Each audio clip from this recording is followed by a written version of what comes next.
Hello, everyone. Eddie Smith here from Midwestern Marks. Excited to be coming at you with Chapter 3 of Lenin's Imperialism, doing the reading guide here.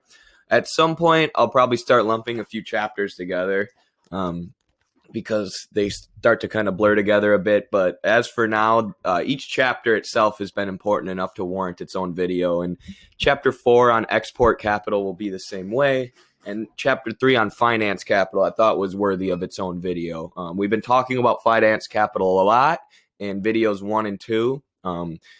Video 1 was focused on industry, the monopolization and concentration of power in industry. Chapter 2 was focused on the monopolization of banks and the role of banks as an intermediary. And Lenin mentions that the banks and industrial capital are going to merge and become finance capital. And that's what he's going to focus on in Chapter 3 here. So Lenin says an increasing amount of industry is owned by the banks and vice versa. The banks need to find themselves in industry if they want to keep expanding their capital. So Lenin's going to go over this through a series of stats, looking at banking records at his time. But we know this has happened. The banking institutions are huge in the U.S. and the executives who sit on the boards of banks are all capitalists, industrial capitalists. They all have capital invested abroad, and the capital of that bank is invested in industry. And that's what Lenin calls finance capital, and that's what's going to give capital its ability to expand and go abroad. And we'll talk about that more in Chapter 4. So finance capital, the definition Lenin gives specifically is capital controlled by the banks that's employed in industry. So this is capital that's in the banks, right? Money in the banks that's being constantly used to expand and invest in industry, which then creates profit that goes back into the bank, of course. The whole point of all of this is to make a profit. That's kind of how capitalism works. So this is the banks and the industrial capital is going to monopolize, which is what Lenin talked about in Chapters 2 and 1. And it's the same thing with finance capital. Finance capital monopolizes itself. The banks monopolize into these giant trusts. And these trusts control huge portions of the market. They control huge portions of society. They control huge portions of everything. It's what Lenin's going to call a financial oligarchy. Okay, so in 2013, Princeton conducted a study to see if the U.S. actually functions like the democracy we're supposed to be. And their conclusion was that we actually have an oligarchy. Our government and our entire system is dominated by a financial oligarchy, this combination of industrial capital with the banks. And nowadays that would also include like tech capital. And obviously the economy's changed, but what hasn't changed is that the financial oligarchy still dominates, right?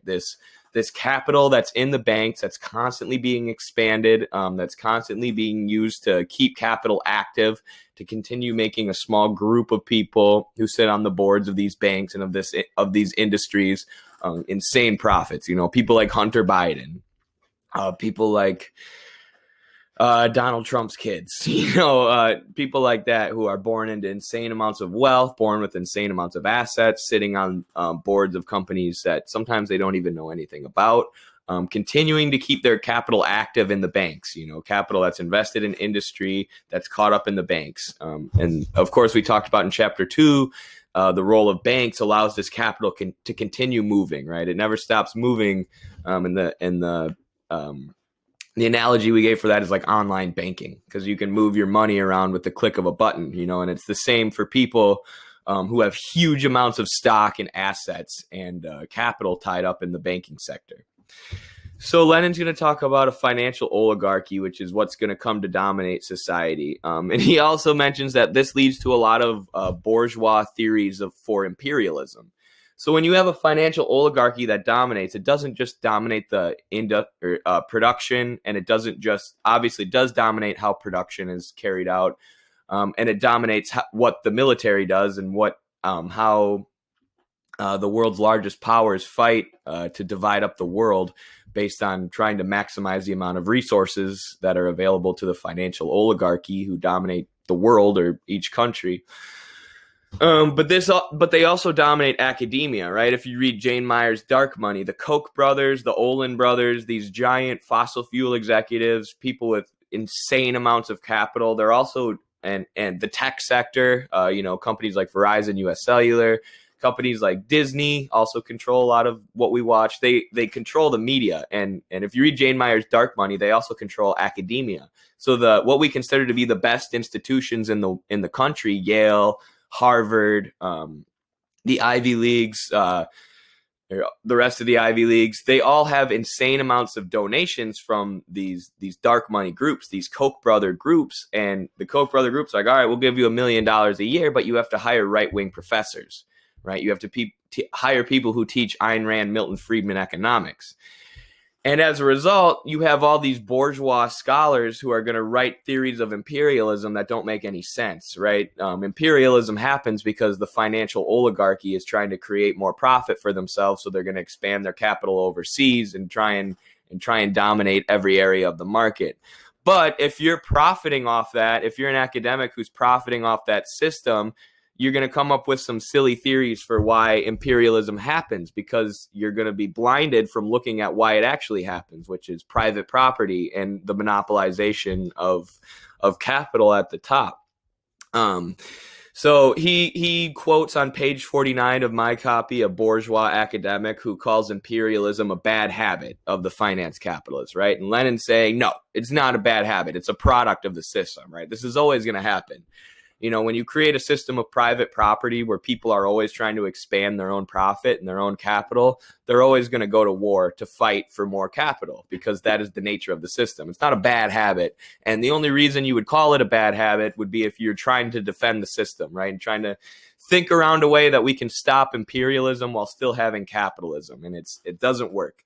Once you reach the stage of financial oligarchy and the domination of the system by finance capital, there's no hope. I mean, there's no hope for not having imperialism. You're always going to have wars. And of course, we've seen that. Now it's not giant powers fighting over who's going to divide up the world. It's just the United States financial oligarchy, not just the United States, but the West, you know, NATO, the UN countries, these multinational corporations decide why the U.S. military goes to war, when the CIA goes in and overthrows another government, when NATO is going to launch a bombing campaign on a super poor country to try and overthrow their leader. It's all decided by the financial oligarchy, and that's not a mistake. It's a product of the system that we live in. So Lenin's going to talk about the mergers of banks and industrial capital for a while. It gets a little boring. He lays out a lot of statistics from Russia and Germany, and he shows how the banks are merging together into trusts and how they're controlling more and more of industry. And he talks about how once they dominate our free market, once the trusts have full control, they can set prices. They can do anything they want. They can work together to crush workers' unions. He talks about that.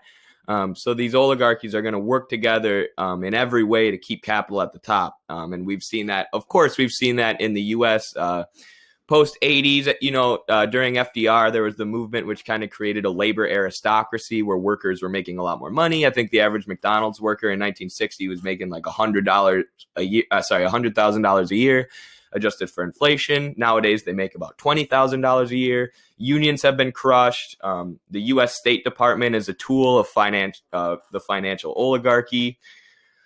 And they essentially dominate the free market, right? There's essentially no free market anymore. And that's what Lenin's talking about back then. And obviously that's remained true today. Lenin's going to make another point that I think is really good and really relevant right now, that capitalism crashes every 6 to 12 years, right? We know this. We've seen this recently, the dot-com crash in the early 2000s, the financial housing market crash in 2008, and now the corona recession/depression in 2020. And when this happens, the giant financial oligarchies, the banks, the trusts, the finance capital, they have so much money and capital. They're either one going to be fine and they're going to survive the crash. They're just going to take a hit, or they're going to have what happened this year and what happened in 2008, because they control the state. They're going to have the state bail them out, right? Elon Musk got billions and billions of dollars in subsidies dumped by the government into his company, because his company heavily lobbies the government, and the financial oligarchy that exists today controls our State Department. So I think in total, there were over $6 trillion of liquidity given to the financial oligarchy by the State Department during the corona recession, right?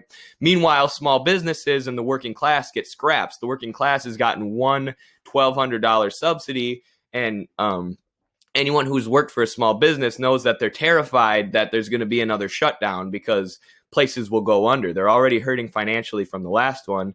And the bailout that the small businesses got, even during a global pandemic on top of a recession, was very minimal, right? And in 2008, they got nothing. The government just dumped all this money into the banking sector and into industry, and they just let small businesses die. And so the crashes of capitalism, once you have financial oligarchy, are going to concentrate power at the top even more. And, in 10 years, if we still have capitalism in 10 years, which I'm sure we will, we're going to have another crash, and power is going to be concentrated even more to the point where Jeff Bezos finally hits his trillionth dollar or whatever. So I thought that was a really good point by Lenin, and really worth bringing up today as we're in the middle of the Corona recession. And Lenin's also going to talk about how under capitalism, under a system of financial oligarchy, you can't have a government that regulates it, right? Because the financial oligarchy is always going to control the state. And I mean, if anything's been shown to be true in the 21st century that Lenin wrote in this book, it's that. Our State Department features, the National Security Advisor was a weapons contractor. Betsy DeVos controls the state, or controls this. She's the education secretary, super wealthy oligarch. There was a coal executive and multiple industry executives who were in charge of the EPA, the FDA. The government's essentially been useless, and all it's been is a tool of capitalist expansion overseas and a tool to bust up unions within the U.S. So we've seen that financial oligarchy and the finance capital has totally come to dominate the state. The state bails them out anytime there's a recession, and the state does nothing for workers. And Lenin's like, that's also a product of the system. The financial oligarchy is going to control everything. You can't just have a well-meaning government filled with AOCs who are going to monitor the financial oligarchy and monitor finance capital to make sure it doesn't get too bad. Finance capital is always going to come to dominate that, which, if you look at China, you could argue that the CCP actually has controlled the Chinese private sector in their finance capital. China executes billionaires, and they'll come and they'll take executives in the private sector and entrepreneurs in the private sector. For those who don't know, China's got a centrally planned economy, but they also have an enormous private sector. So they're communist with a huge private market, and the Chinese Communist Party at the center just keeps close tabs on that market. They execute billionaires. They make them go to classes on Marxism if they hear that they're mistreating their workers. So you could argue that maybe China is controlling their financial oligarchy, but then there are those who would argue that China's not, and that China's doing imperialism, and that the financial oligarchy is going to control the Communist Party and the state eventually, and it's just another form of state capitalism, which 850 million people have been brought out of poverty by China since the revolution. So you can't ignore that. I guess we're getting a little off track here, but I thought that was worth bringing up since Lenin said financial oligarchy is always going to come to control the state. Will it come to control the Chinese state? I don't know. We're going to have to pay attention in the coming years here because China is getting huge and they're becoming a huge player on the global stage. So I'll leave you with one great quote from Lenin. We've been going for a while here. He said, "Under the existing rule of plutocracy, even the widest political liberty cannot save us from being converted into a nation of unfree people." That's on page 59. So what that makes me think of is how often in the U.S. the oligarchs trick us into fighting over issues that don't really matter, right? When was Roe v. Wade passed? The 70s? And abortion laws haven't changed federally in about 50 years. Yet it's probably the one issue that people argue about in the United States the most, right? That civil liberty. Will you have, does a woman have a choice to take that baby out and not have the baby? And at what point does that baby have a life of its own? And should it be illegal for the woman to do that? It's like the main issue we argue about in the United States. Meanwhile, financial oligarchies dominate the news media. They dominate academia. They dominate the military. Kids are being sent to the military to fight and die. There's been new sectors of the economy created based around just essentially debt. There's more debt in circulation than there is actual money. So there's a student debt crisis. I myself have $82,000 in debt.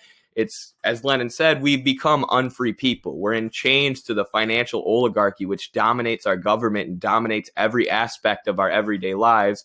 Not to mention, we go to work for these people 40 hours a day, right? Unless you're lucky enough to work for a small business, which still you're probably going to have to work your butt off because that small business needs to compete with the financial oligarchies. We become slaves, right? As we continue to fight over these small issues, over civil liberties, right? Over social issues, gun rights, what kind of logo we're going to put on a bathroom, and not that those issues aren't important, not that we can't have those discussions, but that's liberalism, right? Let's argue about the civil liberties and these social issues. Meanwhile, all of the material wealth of society belongs to like 5 people who are also sending us into endless wars and trapping all of us in debt, and they also own your house, So how free are you when a small financial oligarchy dominates every aspect of society? And the answer is not that free. And that's why a country like the US, which claims to be based on freedom, the only way to get true freedom is socialism, right? To destroy the financial oligarchy, move the capital that belongs to the banking sector and the financial oligarchy to the hands of the workers, and let the workers decide what happens with the capital that their labor creates. Socialism. It is the only cure to imperialism, and it is the only thing that can make us truly free. So thank you for watching Imperialism chapter 3. Hope you're reading along with us, or if you're not, I hope you're enjoying the videos and you're learning. I'm basically summarizing every chapter so you can get a basic idea of what the book's about without reading it, just by watching this. I know some people people have dyslexia, some people have vision problems, some people just are terrible at reading, some people have insane ADD. So if you just like playing video games and listening to my voice and you feel like you're learning about imperialism, that's awesome. And that means a ton to me. So thank you guys for watching. Peace.